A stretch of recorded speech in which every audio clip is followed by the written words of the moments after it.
Om Swastiastu, apa kabar kalian semua anak-anak? Semoga kalian dalam keadaan yang sehat dan berbahagia. Hari ini Ibu juga tidak lupa mengingatkan kalian untuk selalu menjaga kesehatan kalian, menjaganya dengan mempergunakan dan menerapkan protokol kesehatan, karena bagaimanapun kita masih berada dalam kondisi pandemi, ya. Hari ini Ibu akan menjelaskan tentang pasar, yaitu tujuan pembelajaran kita kali ini adalah mengetahui bagaimana peranan pasar dalam perekonomian. Itu yang pertama. Yang kedua adalah mengetahui bagaimana apa saja jenis-jenis pasar dan bentuk-bentuk pasar yang ada dalam perekonomian. Oleh sebab itu, mari kita simak video berikut ini. Oke, kita mulai dengan pengertian pasar. Pasar adalah tempat bertemunya antara penjual dengan pembeli.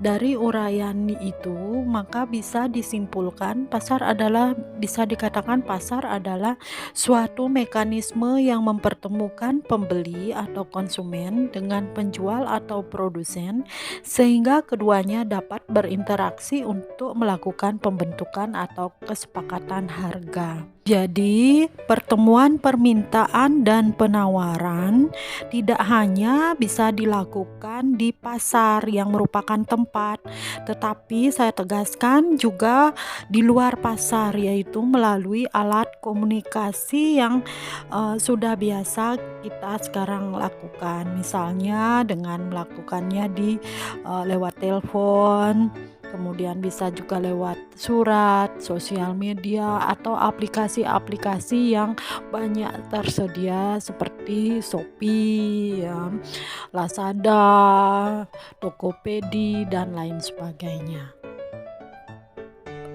Fungsi pasar dalam kehidupan sehari-hari. Jadi pasar sangat berperanan penting dalam kehidupan sehari-hari.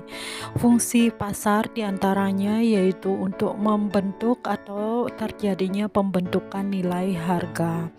Pasar berfungsi untuk membentuk nilai harga karena pasar merupakan tempat bertemunya penjual dan pembeli yang kemudian saling menawar dan akhirnya membuat kesepakatan suatu harga. Jadi tidak bisa hanya dilakukan oleh penjual saja ataupun pembeli saja. Mereka akan bertemu dan ketika bertemu mereka bisa menentukan harga akibat adanya tawar-menawar. Yang kedua, karena adanya pendistribusian. Jadi manfaat atau fungsi pasar adalah mempermudah pendistribusian barang-barang yang diproduksi oleh produsen kepada konsumennya, yang bisa dilakukan melalui pasar. Yang ketiga adalah promosi. Dengan adanya pasar, produsen lebih mudah bisa memperkenalkan produk-produk yang mereka hasilkan lebih cepat agar bisa diketahui dan dimanfaatkan kemudian dibeli oleh konsumen. Macam-macam pasar output, yaitu pasar menurut bentuknya. Ada dua, yaitu pasar persaingan sempurna dan pasar persaingan tidak sempurna. Pasar persaingan sempurna atau perfect competition adalah pasar persaingan, suatu bentuk interaksi antara permintaan penawaran yang ditandai oleh jumlah produsen dan konsumen sangat banyak dan hampir tidak terbatas, yaitu ciri-cirinya terdapat banyak sekali penjual, kemudian produk-produk yang diperjualbelikan bersifat homogen, bebas keluar masuk pasar, penjual dan pembeli mengetahui kondisi pasar secara sempurna. Kemudian berikutnya faktor-faktor produksi bergerak bebas, dan terakhir tidak ada campur tangan pemerintah. Konsekuensi dari ciri-ciri pasar persaingan sempurna itu masing-masing penjual hanya berperan sebagai price taker. Kemudian kurva permintaan yang dihadapi oleh setiap penjual secara individual berbeda dengan kurva permintaan pasar. Produsen tidak terlalu bersaing atau sama satu dengan yang lainnya karena adanya homogenitas produk dan banyaknya produsen. Banyak barang yang ditawarkan oleh penjual akan laku berapapun jumlahnya tanpa mengalami penurunan harga.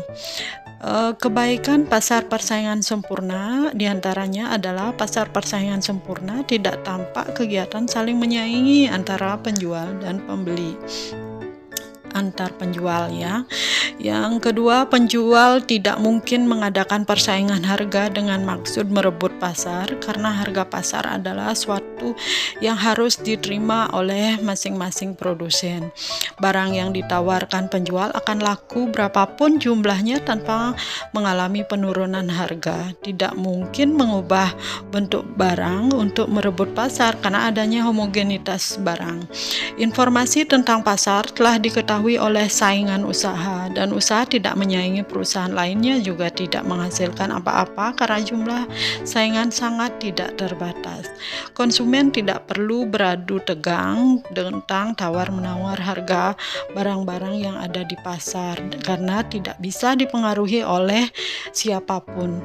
Kelemahan pasar persaingan sempurna itu adalah yang pertama, pasar persaingan sempurna sulit dijumpai karena bersifat homogenitas barang sulit dilaksanakan sebab konsumen lebih sering datang ke pasar yang heterogen atau banyak pilihan dengan berbagai alternatif. Berikutnya, harga tidak dapat ditawar-tawar lagi kalau di pasar persaingan sempurna.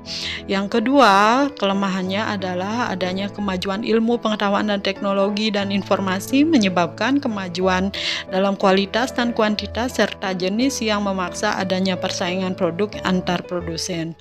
Yang ketiga, keuntungan maksimum yang diperoleh pedagang sudah dapat diprediksi sejak awal karena harga tidak dapat dipengaruhi oleh pedagang. Yang keempat, pasar gelap atau black market dapat muncul sewaktu-waktu. Pasar persaingan tidak sempurna adalah pasar yang jumlah penjual dan pembelinya tidak sebanding atau tidak seimbang. Kemungkinan yang terjadi adalah pasar dikuasai oleh satu penjual atau beberapa penjual, sedangkan pembelinya juga satu atau beberapa pembeli yang menguasai pasar. Di antaranya, pasar persaingan tidak sempurna ini adalah pasar monopoli, yaitu pasar yang terbentuk atas permintaan dan penawaran yang ditandai oleh hanya satu penjual atau produsen saja. Kemudian ada pasar oligopoli. Pasar oligopoli adalah suatu bentuk interaksi permintaan dan penawaran di mana terdapat beberapa penjual atau produsen yang menguasai seluruh permintaan pasar. Jadi sangat berbeda dengan pasar monopoli yang hanya dikuasai oleh satu produsen yang menguasai pasar. Sedangkan oligopoli itu ada beberapa penjual atau produsen yang menguasai seluruh permintaan pasar. Pasar persaingan monopolistik itu yang ketiga, yaitu suatu bentuk interaksi adalah permintaan dan penawaran yang di dalamnya terdapat sejumlah besar penjual atau produsen yang menawarkan barang yang sama tetapi masing-masing memiliki ciri-ciri khusus, yaitu berikutnya yang keempat ada pasar monopsoni. Pasar monopsoni adalah suatu bentuk pasar yang dikuasai oleh satu orang atau badan atau lembaga pembeli dengan penawaran dari sejumlah penjual atau produsen. Sedangkan yang kelima yaitu pasar oligopsoni. Pasar oligopsoni adalah suatu bentuk pasar yang dikuasai oleh lebih dari dua orang pembeli dengan penawaran dari sejumlah penjual atau produsen. Pasar menurut waktu. Menurut waktunya ini pasar ada 3, yaitu ada pasar harian, pasar mingguan, pasar bulanan. Jangan lupa lagi satu, ternyata ada 4 ya, ada pasar tahunan juga. Kemudian kalau menurut waktunya ini, kalau pasar harian berarti pasar yang bertemunya penjual dan pembeli itu setiap hari gitu. Kalau pasar mingguan ya berdasarkan mingguan. setiap minggu dia baru bisa bertemu. Begitu pula dengan pasar bulanan, berarti setiap bulan, sedangkan tahunan pasar ini hanya bertemu setahun sekali. Misalnya Pekan Raya Jakarta, atau kalau kita di Bali itu ada PKB ya, mungkin itu bisa dikategorikan pasar tahunan. Kalau kita pasar menurut jenisnya itu ada pasar konkret dan pasar abstrak. Artinya kalau pasar konkret adalah suatu transaksi penjual dan pembeli itu bertemu secara langsung, tatap muka, jual beli barang dan jasa. Sedangkan pasar abstrak ini tidak bertemu secara langsung. Artinya penjual dan pembeli tidak bisa bertatap muka secara langsung. Misalnya kalau pasar abstrak ini bisa digolongkan ke pasar bursa, misalnya yang perjualbelikan surat-surat berharga. Artinya penjual dan pembeli tidak bertemu langsung. Contoh lainnya misalnya pasar uang atau pasar modal. Sedangkan pasar menurut wilayah pemasarannya ini ada pasar lokal, yaitu pasar yang memperjualbelikan barang-barang untuk kebutuhan masyarakat sekitar. Misalnya pasar sayuran, pasar bunga, ada juga pasar ikan. Kalau pasar daerah adalah pasar yang memperjualbelikan hasil produksi pada daerah tertentu gitu. Kalau pasar nasional misalnya ada pasar modal, ada bursa efek, bursa tenaga kerja, di mana artinya pasar ini memperdagangkan barang-barang yang konsumennya meliputi seluruh wilayah di suatu negara. Sedangkan kalau pasar internasional ini meliputi memperdagangkan barang-barang yang konsumennya meliputi dunia internasional. Misalnya pasar internasional karet di Singapura, ada Wall di Sydney, ada juga pasar kopi di Santos, Brasil ya. Berikutnya adalah macam-macam pasar input. Di antaranya pasar input ini adalah merupakan pasar yang memperjualbelikan faktor-faktor produksi, diantaranya sumber daya alam, sumber daya manusia, modal, dan skill. Contohnya adalah pasar tanah, kemudian pasar tenaga kerja, pasar modal. Jadi dapat disimpulkan bahwa pasar adalah tempat bertemunya penjual dan pembeli.